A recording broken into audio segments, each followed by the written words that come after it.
Quels sont les facteurs qui vous stressent le plus? Que ce soit dans la vie personnelle, dans la vie professionnelle, avec les amis, dans le sport, les loisirs.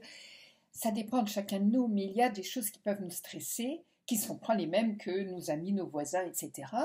Et qui sont des fois spécifiques à certains domaines. Parce que dans nos vies, le stress, il est partout.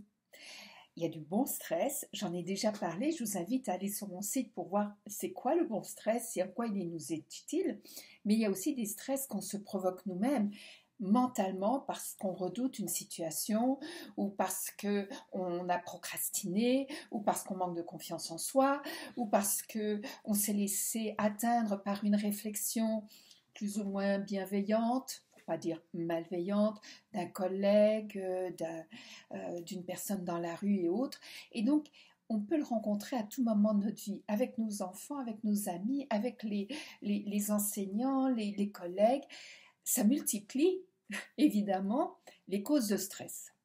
Mais heureusement, à part quelques exceptions très spécifiques, on n'a pas du stress dans tous les domaines de notre vie, même s'il existe dans tous les domaines, parce qu'on a chacun notre sensibilité, on a chacun notre manière de réagir et avoir nos zones plus ou moins fragiles ou plus ou moins abîmées même. Donc, si par exemple, parler en public vous stresse, ben peut-être que pour quelqu'un d'autre, ça ne lui posera pas de problème.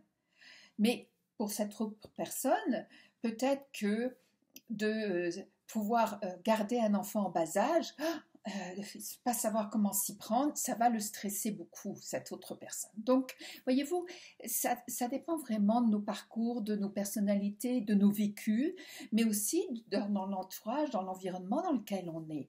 Donc, ce que je vous invite à faire, c'est vraiment de vérifier quelles sont les causes spécifiques de vos stress personnels, quel que soit le domaine dans lequel ils apparaissent, d'accord?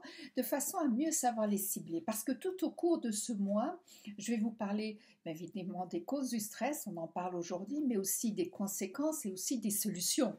Parce que, évidemment, c'est bien beau d'en parler, mais il faut avoir des outils aussi pour pouvoir s'en débarrasser. Ça ne serait pas une bonne chose. Comme je vous ai dit, il y a du bon stress, mais le nuancer, l'adapter, le diminuer.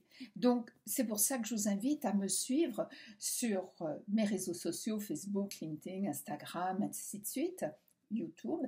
Et puis, aller sur mon site, stratégie au pluriel évolution singulier.com ou aller sur mon LinkedIn parce que là, vous aurez tous les liens possibles et imaginables.